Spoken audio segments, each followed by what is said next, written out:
So first home buyers Yeah. are actually getting older. So Yeah. yes, but no. So more than a third are over 30. And this is why stats are so interesting, because you can swing it one way or another. Mm. More than a third are over 35 compared to the late 1960s when they were around 26, just under 26 years old. So there's a Wow. fairly big difference over that period of time in the average age of a first home buyer. But, Mm. what's really interesting, I think, Veronica, is, we kind of look at that and go, okay, well, there's the stat. Why is it? Why has that happened? And I think there's a number of reasons, but it's really interesting, I think, to look back on. It could be that they're waiting to establish their career. So people often left school, got straight into entry level jobs, and sort of worked their way up, and may have been in a kind of level of job where they could afford to buy a house at an earlier age. Whereas there may be more people attending university. Certainly, there's more university attendance in this census set of data than there has been in previous years. Marrying later. I mean, the average age that people are marrying at is certainly getting later and later. Or I think going to that is having kids later, Yeah. whether they're marrying or not. Certainly the average age of first time parents, and I don't know that off the top of my head, but that is going up as well. Mm. And so there's priorities are changing. So apart from the fact that yes, house prices are expensive, apart from the fact that yes, you got to save for a deposit and that takes longer, the priority for a lot of people isn't so much first thing, okay, work and then go and buy a home so I can Yeah. have my family. The priority is to have life. And then, then I'll have family. Then I better get a home. So I guess it's that change of priorities.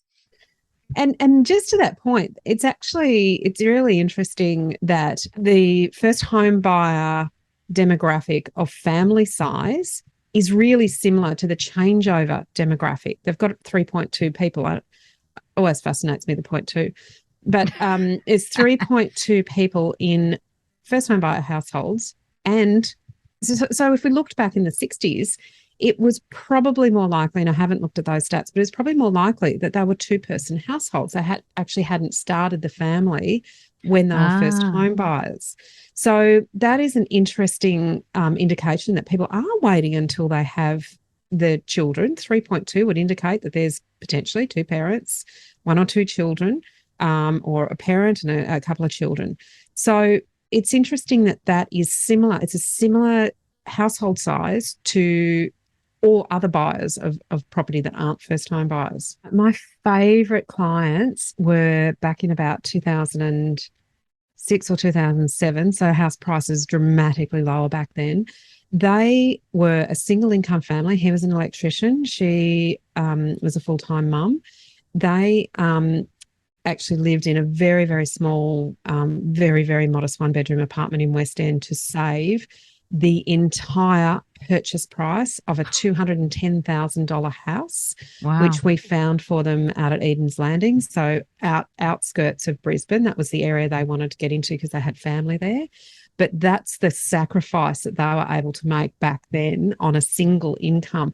But they told us that we were just blown away. How did you save this money? So think back then, it's, $210 is a deposit on a property now. It's not the whole house price. But I had so much admiration for them because they gave up everything for that goal. That was their goal on a single income. And I'll never forget just how impressed I was with the sacrifices they were prepared to make in order. And once they got into the house, they could start living because they didn't have a mortgage, they didn't pay rent, they really actually had put the blinkers on. And, Wow. and I was just so impressed.